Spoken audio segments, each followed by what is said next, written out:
Okay, I'm going to do a simple, easy mountain scene. I'm on the miniature postcard, so I'm using some sea white postcards. I'll pop you a link in the description if you want to check those out. I'm also using a Cotman pan set, just because when you're a starter and a beginner, often this is what you start with. So it gives you a better idea. 2 brushes I'm going to use today. So this first brush is a 1 centimetre flat, and then I've got a round number 6. So I'm going to come on with a bit of water.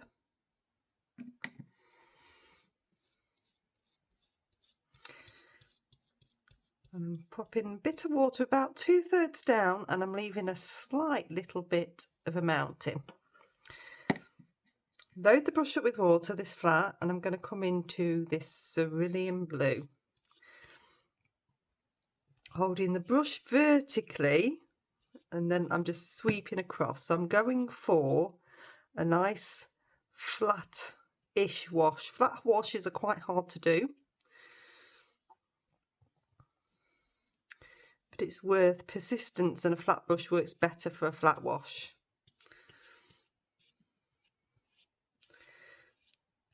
So you can just come through and try to level it out as best you can. So there's no clouds in there. If you wanted more of a graded wash, then you can use something a bit darker towards the top. So this is ultramarine blue. So if I bring a little bit of that in towards the top, so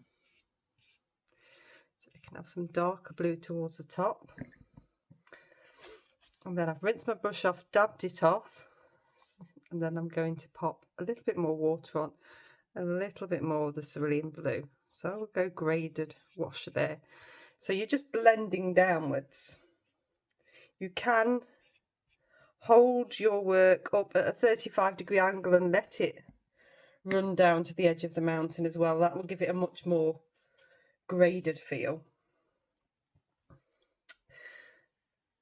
So we're going to have a mountain here. I'm going to leave a gap, and then we're going to have some water below.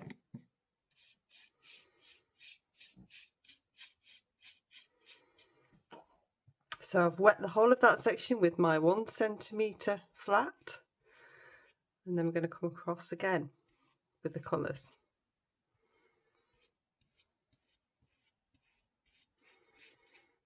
So this is the cerulean blue. Move right the way up to that water's edge.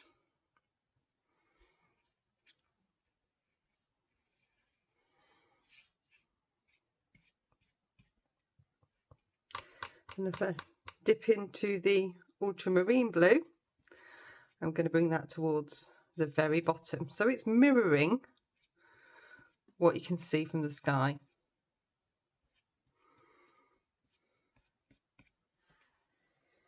Okay, I'm going to dry that one off. Okay, so that's nicely dry now. I've swapped down to my round number 6, and I'm just wetting that to start with.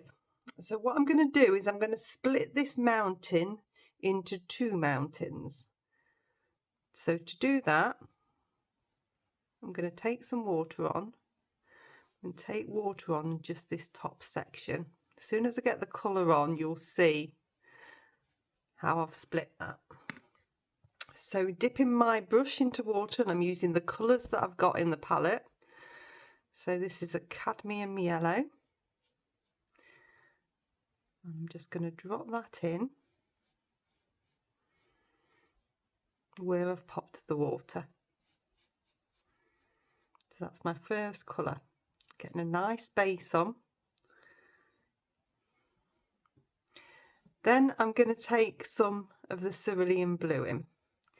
So the cerulean blue is the sky colour, and it's very good when you're wanting something to recede that you use a bit of that sky colour. So this is going to help this to recede. So I'm following the line of the mountain, just stroking down in places.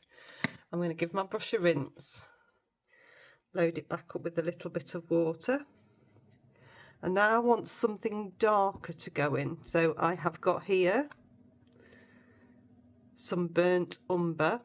So if I dip into that. So I haven't got a grey in this set. You get random things in the set, but I haven't got a grey. And then I'm dipping into the ultramarine. So a brown and a blue will always make a grey. In fact, ultramarine often nearly makes a black, so it's quite a good one. And then I'm going to drop in some little bits. So I'm thinking craggy bits, following the line of the land again. That little bit on the brush.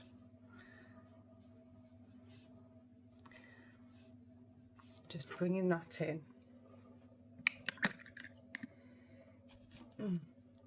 Whilst that's just settling, because I can't do this mountain until that one is dry, I'm going to come back in with my 1 centimetre flat. So I've loaded my brush up with water. I'm dipping into the cerulean blue. And I'm going to just pop in. So I'm holding the brush horizontally now. So before, when I was doing the washes, I was holding it vertically. I'm now holding it horizontally. And I'm just starting to add in some ripples. So horizontal brush, horizontal strokes. I'm going to go to where I think the mountain will reflect. I will pop the reflection of the mountain in as we finish that. It's quite hard to reflect something if you haven't painted it, especially when you're new to it. So that's given my water a bit more of a surface and made it different to the sky. So I'm going to dry this bit off now. Okay, so that's nicely dry now. So we're going to have a line formed from that dried edge. So we can come in and do this one, which is going to be a mountain that's a bit further forward.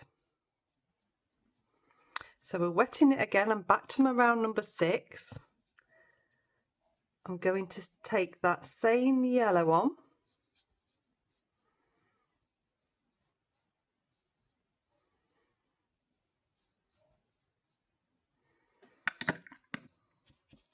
This time I'm not going to come in with the cerulean blue. So I want to freshen this up now, come away from the sky colours. So I'm going to choose a green. I've got a sap green here. Sap green tends to be quite bright.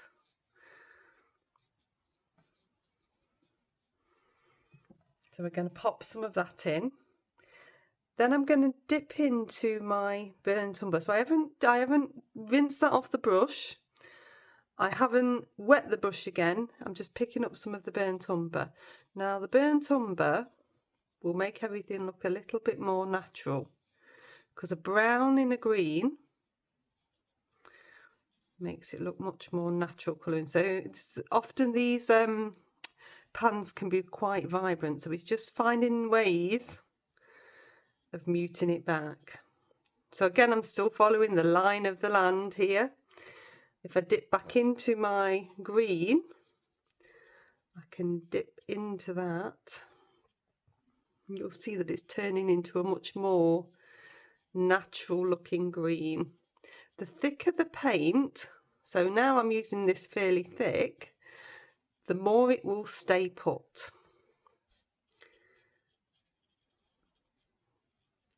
So it's really useful to know when you're wanting something to stay pretty still. And I don't want to eliminate all the light from here. This is quite useful, having this thicker paint.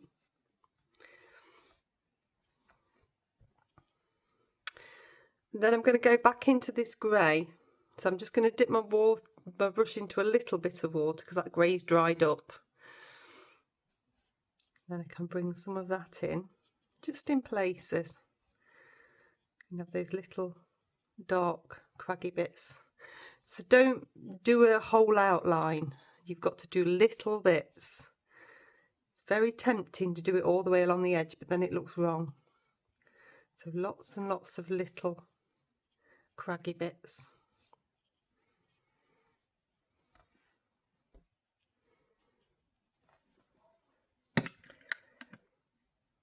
Okay, and then we're going to now reflect these colours into the water. I'm not going to do a total still reflection, as total still reflection would mirror these. I'm going to do a bit more of a wobbly reflection, so there's a little bit of movement in the water. So I'm going to come on with the cadmium yellow. So this is coming on to dry, so this is the first time now we're coming on to dry. When you come on to dry, I want you to move from one area and down.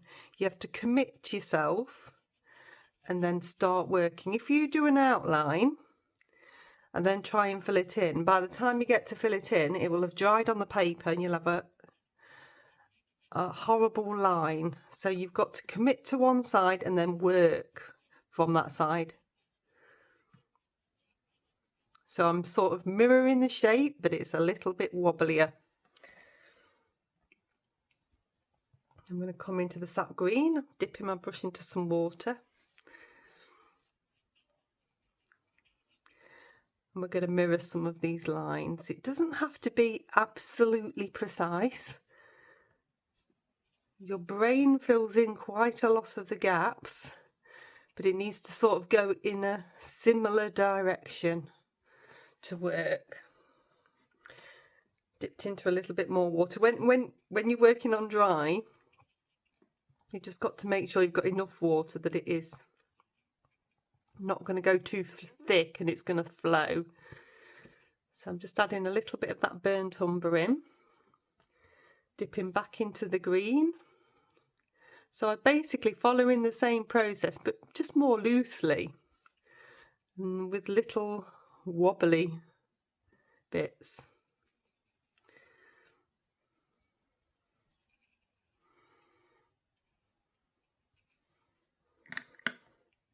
And then just need to make up a little bit more of this grey. Just need a little bit of that grey in. So again, I'm just trying to dot in where the grey might be.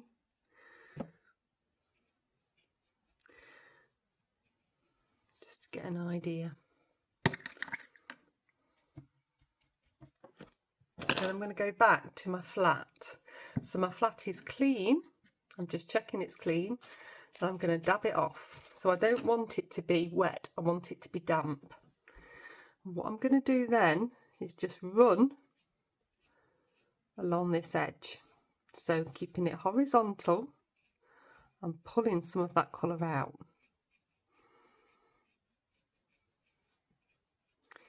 This starts to give the reflection a bit of surface. So it makes it feel like it's part of the water. You do a few through, you just dab off on a bit of kitchen towel. And where it's damp, it will actually lift some little bits of light.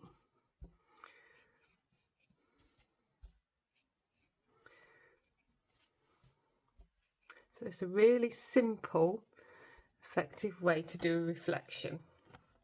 Now this other mountain is quite far back, so you're not going to see much of that in the water. But if you want to reflect something very lightly, you can do just here. So that's just with a bit of the cadmium yellow. Okay, I'll dry that one off. So there we go, I've taken the tape off. So we've got a nice mounted edge on there, a nice border. So it's a really simple exercise, and this is what I want all of these to be, and a simple 5 to 10 minute exercise for you to try a couple of different techniques and to start to build up your skills and knowledge. So I hope you've enjoyed it. I'll pop a link to the playlist for these very beginner ones, and if you've enjoyed it, like, subscribe and share please, and I'll see you next time.